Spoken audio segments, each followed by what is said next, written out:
할렐루야. 우리 계속해서 이재철 목사님의 새신자반 강의안 읽어보도록 하겠습니다. 첫 번째 챕터 하나님은 누구신가 중에서 다섯 번째 하나님은 전능하신 하나님이시다. 여섯 번째 하나님은 예비하시는 하나님이시다. 이 부분을 오늘 함께 읽고 은혜를 나누도록 하겠습니다. 자, 그러면 지금부터 시작하겠습니다. 다섯째, 하나님은 전능하신 하나님이시다. 창세기 17장 1절. 아브라함의 99세 때에 여호와께서 아브라함에게 나타나서 그에게 이르시되 나는 전능한 하나님이라. 너는 내 앞에서 행하여 완전하라. 아멘. 하나님께서 인간에게 당신의 속성을 최초로 계시해 주신 구절이다. 하나님께서 우리에게 제일 먼저 당신의 전능하심을 계시해 주신 것은 얼마나 감사한 일인가. 만약 하나님께서 당신의 사랑만을 강조하시는 하나님이시라면 하나님과 인간은 별 차이가 없을 수도 있다. 인간도 자기 자식을 자신의 생명처럼 사랑하는 까닭이다. 그렇지만 하나님께서 전능하시기에 하나님의 사랑은 인간의 사랑과 구별된다. 인간이 아무리 자식을 사랑해도 늙어지면 도리어 자식의 부양을 받아야 한다. 하지만 하나님께서는 전능자이시기에 하나님의 사랑은 시공을 초월하여 변함이 없으며 언제나 완전 무결한 사랑이실 수 있다. 하나님께서 제일 먼저 당신의 전능성을 인간에게 계시해 주신 것은 상대적으로 인간은 유한한 존재임을 일깨워 주신 것이다. 돈 자랑은 돈 없는 사람 앞에서만 가능하다. 자기보다 돈이 많은 사람 앞에서 돈 자랑을 하다가는 상대의 비웃음만 살 뿐이다. 인간 역시 하나님처럼 전능한 존재라면 하나님께서 당신의 전능하심을 먼저 내세우시지는 않았을 것이다. 하나님께서 당신의 전능성을 강조하신 것은 인간이 유한한 존재이기 때문이다. 그러므로 전능하신 하나님과 바른 관계를 맺기 위해서는 먼저 자신의 유한함을 잊지 말아야 한다. 얼마나 많은 사람들이 자신의 유한함을 망각한 채 마치 전능자인 것처럼 살아가느라 전능하신 하나님을 외면하고 있는가? 그러나 과연 인간이 전능한 존재일 수 있는가? 1990년 봄 둘째 아이가 강남 YMCA 2층에서 떨어진 적이 있다. 온 입이 피투성이가 된 아이를 데리고 영동 세브란스 병원 응급실로 갔을 때 아이의 양턱뼈가 부러지고 아래턱과 입술 그리고 잇몸이 찢어졌다는 진단이 나왔다. 무엇보다도 계속 출혈 중인 아래턱과 입술 그리고 잇몸을 꿰매는 응급수술을 받아야 했다. 그러나 아이에게 마취를 할 수가 없었다. 높은 곳에서 떨어졌기에 혹 뇌에 충격이 갔을 경우 마취해서 깨어나지 못할 수도 있기 때문이었다. 뇌의 충격 여부를 확인하려면 상당한 시간이 필요하여 어쩔 수 없이 아이의 맨살을 꿰매는 수술을 시작하였다. 아이의 온몸을 침대 시트로 싹 감고 나를 포함한 장정 3명이 아이의 머리, 몸통 그리고 다리 부분을 있는 힘을 다해 움켜잡았다. 마취 없이 수술받는 아이가 움직이지 못하게 하기 위함이었다. 나중에 보니 아이의 머리를 잡았던 부위에 피멍이 들었을 정도로 어른들은 힘을 다했다. 바늘이 맨살을 꿰뚫을 때마다 아이의 몸이 마치 도마 위의 생선처럼 뛰었던 까닭이다. 나는 그때 아이의 다리를 누르고 있었는데 자연히 나의 눈이 아이의 눈과 마주치게 되었다. 수술이 계속되는 1시간 내내 그 아이는 애절한 눈초리로 나를 쳐다보며 아빠 나 좀 꺼내주세요. 아빠 나 좀 꺼내주세요 하며 목이 쉬어라 울부짖었다. 사랑하는 자식의 처절한 울부짖음에 어찌 아비된 나의 마음이 편할 리 있었겠는가. 아이가 울부짖을 때마다 나의 가슴이 갈갈이 찢어졌다. 아이의 턱과 잇몸에 바늘이 들어갈 때마다 나의 턱이 아프고 나의 잇몸이 아렸다. 그러나 나는 승구가 이제 곧 끝나 조금만 더 기다려 라는 말 외에는 자식을 위해 해줄 수 있는 것이 아무것도 없었다. 나의 일생에서 그 순간보다 나의 무력함을 더 통감했던 적은 없었다. 그 아이는 눈에 넣어도 아프지 않을 나의 사랑하는 아들이다.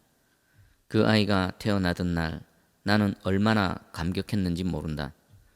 갓 태어난 아이의 얼굴을 들여다보며 그 아이에게 유익한 것이라면 내가 할 수 있는 것은 무엇이든 다 해주리라 마음먹었었다.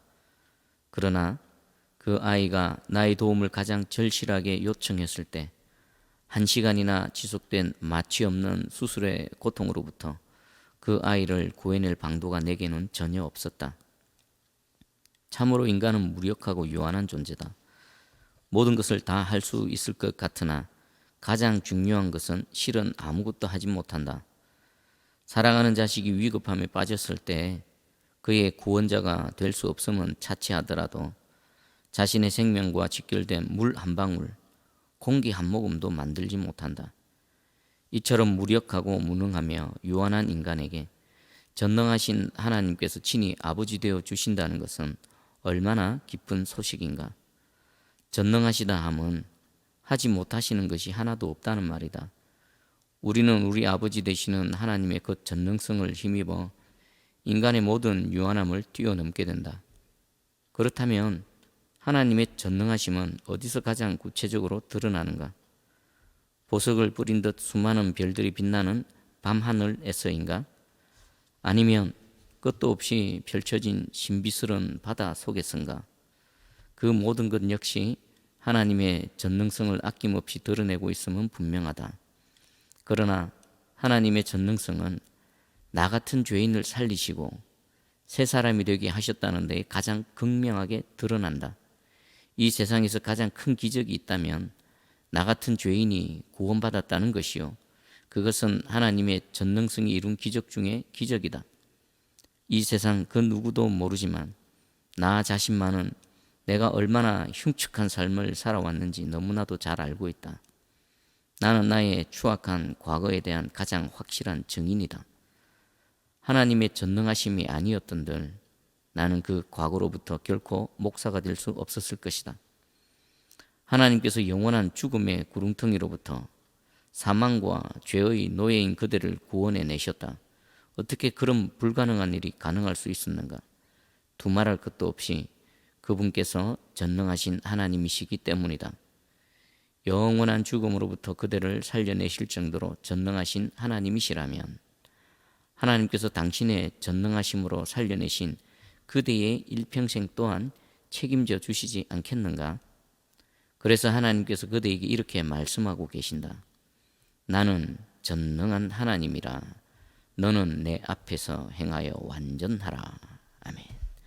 하나님께서는 그대 홀로 완전하라고 하시지 않았다. 하나님 당신 앞에서 행함으로 완전하라고 말씀하셨다. 전능하신 하나님께서 그대에게 내 앞에서 행하라고 말씀하신 것은 하나님께서 곧 그대의 뒤에서 그대의 백그라운드가 되어주시겠다는 의미이다. 그렇다. 하나님께서 그대의 백그라운드 되어주실 때 그대는 그분을 힘입어 완전할 수 있다. 그대 뒤에 계시는 그분은 전능하신 하나님이신 까닭이다. 아멘. 이번엔 6번째입니다. 6째, 하나님은 예비하시는 하나님이시다. 어느 날 하나님께서 아브라함을 부르셨다. 그리고 100세여던 그의 아들 이삭을 하나님께 번제로 바칠 것을 명령하셨다. 사랑하는 아들을 번제로 잡는다는 것은 상식적으로는 수행 불가능한 명령이었지만 아브라함은 단 한마디 이의도 제기하지 않고 순종하였다. 하나님을 온전히 믿었기 때문이다.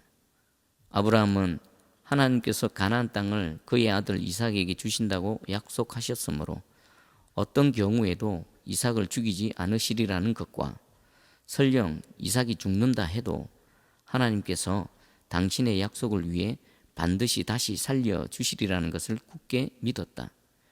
이와 같은 믿음으로 아브라함이 이삭을 하나님께 번제로 바치려 하였을 때 아브라함이 믿었던 대로 하나님께서는 이삭을 그냥 죽게 내버려 두시지 않았다.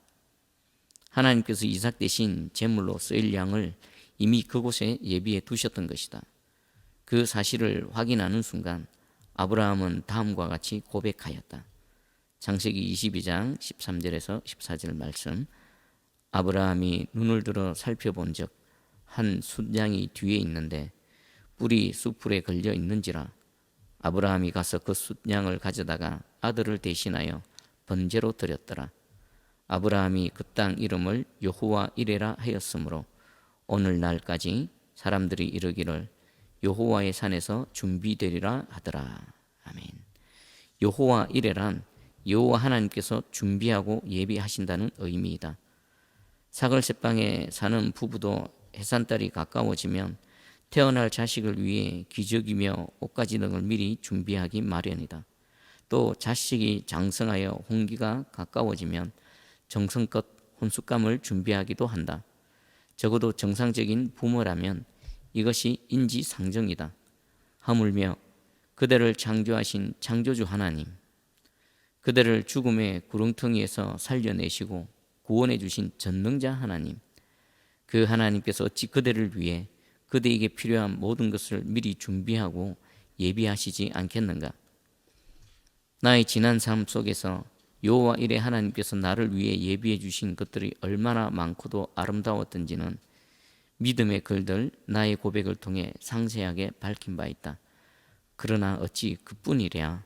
그런 고백은 헤아릴 수 없이 많다. 신학교에 들어가기 전 나는 일평생 돈을 모으기 위한 통장을 갖지 않을 것과 내 이름으로 등기된 집을 소유하지 않을 것을 결심하고 아내의 동의를 얻었다. 그때는 아내가 오래전부터 부어오던 적금을 찾기 직전이었다. 주부가 적금을 들 때에는 얼마나 야무진 계획이 있었고 또 적금의 만기가 이르면 얼마나 꿈에 부풀어 있겠는가. 그러나 아내는 이왕이면 그 돈부터 하나님께서 기뻐하실 곳에 쓰기를 원했다. 그래서 형편이 어려운 신학생들을 위해 그 돈을 고스란히 신학교로 보내었다. 아내와 나는 그 돈의 혜택을 받은 신학생들이 누군지 알지 못한다. 그들도 우리를 알지 못한다. 하지만 생각해보라. 하나님께서는 얼굴도 이름도 알지 못하는 그 신학생들을 위해 아내로 하여금 몇 년 전부터 적금을 들도록 예비하셨다. 더욱이 아내가 적금을 붓기 시작했을 때는 그 신학생들이 신학교에 입학하기도 전이었다. 그리고 몇 년 후 그 적금이 신학생들을 위해 모두 쓰이리라고는 아내 자신도 상상조차 못한 일이었다. 그들이 신학교에 입학하기도 전에 그들을 위하여 아내를 도구 삼아 그들의 등록금을 미리 예비하시는 하나님, 바로 그분이 여호와 이레 하나님이시다. 이처럼 오묘하신 여호와 이레 하나님께서 내게 베풀어 주신 은혜를 일일이 고백하려면 며칠 밤을 새워도 모자랄 것이다. 모든 것을 예비해 주시는 하나님의 은총이 아니었던들 내가 지금 이런 모습으로 이 책을 쓰고 있다는 것은 절대로 불가능할 것이기 때문이다. 지금 그대 눈에 아무것도 보이지 않는다고 근심하지 말라.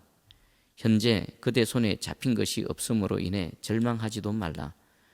우리 하나님께서는 시공을 초월하는 전능자시다. 그분은 그대 생각하기도 전에 그대의 생각보다 훨씬 더 좋은 것을 이미 그대를 위하여 예비해 두고 계신다. 그분이 작정하신 때에 그것을 그대에게 주시기 위해 그분은 지금 이 순간에도 숱한 사건을 연출하시고 수많은 사람의 마음을 감동시키고 계신다. 두려워 말라. 근심치도 말라. 하나님의 나라와 그의 의를 먼저 구하라. 다시 말해 하나님과의 바른 관계를 먼저 확립하라. 때가 이르면 여호와 이레 하나님께서 그들을 위해 친히 예비하신 것들을 한치의 오차도 없이 그대 품에 안겨 주실 것이다. 아멘. 오늘은 하나님은 누구신가 중에서 하나님은 전능하신 하나님이시다. 그리고 하나님은 예비하시는 하나님이시다 부분을 함께 읽었습니다. 우리 기도하고 마치겠습니다. 전능하신 하나님, 사랑의 주님, 참으로 감사합니다. 한 사람 인생을 통해서 하나님 나타내 주시고 그 인생을 또 성경책 삼아서 또 기록하게 해 주셔서 우리에게 들려주고 있으십니다.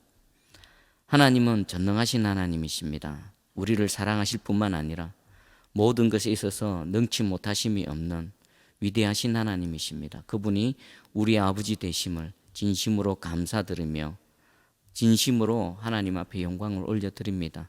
또한 우리 살아가는 모든 순간순간 시간과 공간을 초월하셔서 여호와 일의 하나님으로 우리와 함께 하심을 감사드립니다. 비록 현재 내 눈앞에 아무것도 없어도, 내 손에 잡히는 거 없어도 하나님께서 먼저 앞서가셔서 우리의 모든 것들을 예비하시고 하나님의 때에 하나하나 그 선물 보따리를 풀어주시는 저 우신 하나님을 온전히 믿고 신뢰하며 나아가기 원합니다. 오늘 이 짧은 시간을 통해 우리 하나님을 알게 해주시고 하나님을 아는 그 지식으로 온전한 믿음 가운데 승리하는 저희 모두 되게 해주시옵소서. 감사드리며 예수님의 이름으로 기도합니다. 아멘.